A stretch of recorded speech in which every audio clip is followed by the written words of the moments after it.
7월 1일 날 있을 네, 퀴어 문화 축제에 네, 퍼레이드에 참여할 네, 예정입니다. 네, 그런데 네, 거기 전에도 가보면 이 반대 음, 세력들이 와서 네, 혐오의 발언들을 하고 그런 것들을 저는 보면서 네, 마치 저에게 혐오 발언을 음, 하는 듯한 느낌을 가집니다. 네, 그러면 그 사람들에 대해서 음, 저는 어떻게 마음을 좀 내는 음, 것이 음, 좀 더 불자다운 네. 마음이 될까요? 저도 몇 년 전에 그 시청 앞 광장에 처음 갔을 때요. 그때는 어마어마한 규모로 사람들이 왔었어요. 반대 세력이라고 해야 되나? 퀴어 축제를 반대하는 세력들.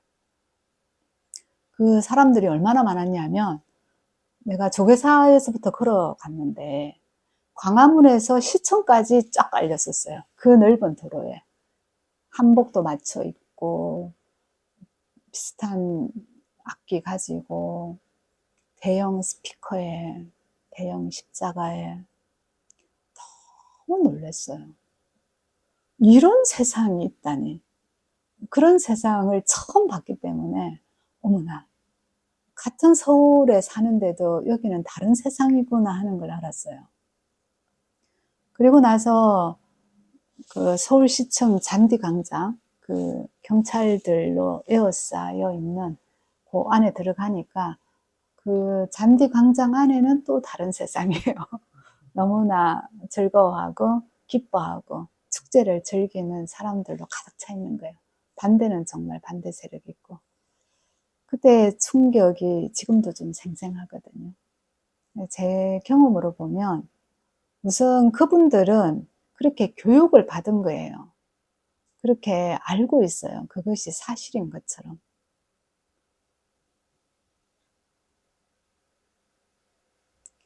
왜 지동설이냐 천동설이냐 주장했던 그분도 그때 당시에는 그들이 원하는 답을 줬지만 속으로 그래도 지구는 돈다고 했다고 하잖아요. 그런 것처럼 그분들은 그것이 사실인 것처럼 알고 있어요. 그러니까 그럴 수 있는 거예요. 그렇게 생각하니까 그냥 이해가 됐어요. 아, 저분들은 저것이 사실이고 저것이 진실이라고 믿기 때문에 저러는구나. 모르니까. 그러니까 한마디로 이제 깨어나야 되거든요. 이제 알아야 되는데. 제 입장에선 그래요. 그 사람들이 깨어나도록 하려면 정확한 진실을 알려야 되는 거예요. 그게 우리의 의무 같아요. 나는 그게 불자들이 해야 되는 의무라고 생각해요. 진실을 제대로 정확하게 알려주는 것.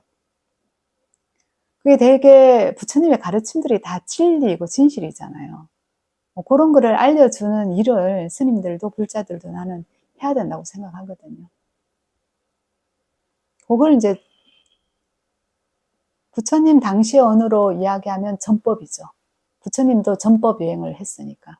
요새는 전법이라고 얘기 안 하고 포교라고 많은 얘기를 하는데 부처님의 올바른 가르침을 정확하게 전달하는 일을 계속해서 그 사람들 깨어나게 해야 되는 게 우리 의무 같고요. 각자가 그 역할을 하는 것도 나는 중요하다고 생각하고요.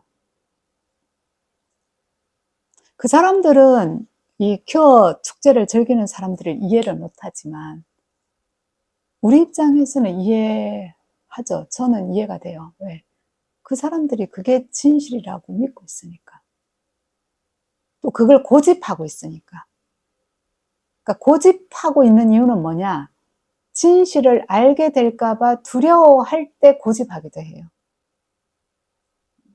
사람들은 진실을 알기를 다 원하는 것 같지만은요, 어느 정도는요, 진실을 모르고 살고 싶어 하는 사람들도 있어요.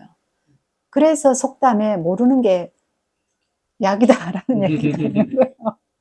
알았을 때 더 고통일 수도 있거든요. 그래서 눈을 안 뜨겠다는 사람한테 억지로 와서 뜨게 할 수는 없어요, 우리가. 눈을 뜨겠다고 하는 것도 자신이 의지를 가지고 선택을 해야 돼요. 눈을 뜨겠다고. 제가 예전에 그 병원에서 법사로 한 몇 년 그 병원에서 라운딩 할 때가 있었는데, 그때 어떤 한 50대 여자분이셨는데, 위에 눈꺼풀이 이렇게 아래로 내려와서 거의 눈을 가렸어요. 그러니까 눈을 뜨려면 힘을 많이 주셔야 이렇게 눈이 뜨이는 거예요. 그래서 위에 눈꺼풀이 이제 계속 처져갖고 거의 눈을 가렸는데, 제가 여쭤봤어요. 이렇게 살아오신 얘기를 좀 들려달라 이랬더니, 그분에게서 나오는 말이 되게 어떤 내용이 많냐 하면, 이 꼴 저 꼴 보기 싫다는 얘기를 참 많이 하시는 거예요. 이 꼴 저 꼴 보기 싫다. 그러니까 결혼 생활, 또 배우자와의 관계, 아이들 문제. 근데 그분 입에서 그 말이 가장 많이 나온 거예요. 그러니까 이 꼴 저 꼴 다 보기가 싫으니까 어떻게 돼요? 위에 눈이 덮여지는 거예요. 그래서 안 보이는 거예요. 그래서 마음에 그 한 마음 쓴 게 육체, 세포에게도 영향을 미쳐서 눈꺼풀까지 길게 내리게 하는 분을 본 적이 있거든요. 내가 정확하게 보겠다. 본다는 게 이제 깨어나는 거예요, 사실은. 이게 잠자는 거고, 이게 깨어나는 거거든요. 눈을 감으면 못 보죠, 안 보이고. 눈을 떠야, 깨야 정확하게 알 수 있는 거예요. 그러니까 내가 보겠다, 사실을, 진실을. 그것에 대해서 깨어나겠다라고 결심하고 결정하는 것도 각자의 사실 다짐 아니면 각자가 선택하는 것 같아요. 그래서 그런 분들에게서 어떤 마음을 갖는 게 좋으냐. 아, 저분들은 저것이 진실이라고 알고 있구나. 근데 내가 깨어나게 할 수 있는 내 역할이 있다면 내가 기꺼이 하겠다. 근데 강제성을 띠서는 좀 안 되고요. 저분들이 깨어나기를 바라는 간절한 염원, 기도를 담아서 불자로서 행동할 수 있는 게 있다면 기꺼이 행동해야 된다고 생각해요. 그러면 그런 분들이 이제 저희한테 그러면 불교는 뭐 이런 뭐 성소수자한테 뭐 어떤 태도를 가지냐 또는 부처는 어떤 태도를 가졌냐라고 물어본다면 네. 저희는 어떻게 대답을 해야 될까요? 부처님께서 관심을 가졌던 거는 모든 사람들이 고통에서 해방될 수 있다는 진리, 말씀을 하셨다. 근데 성소수자들도 똑같이 자신의 고통에서 해탈할 수 있다고 보셨기 때문에 부처님은 성소수자들을 포용하고 수용을 했습니다. 라고 정확하게 알려줘야죠.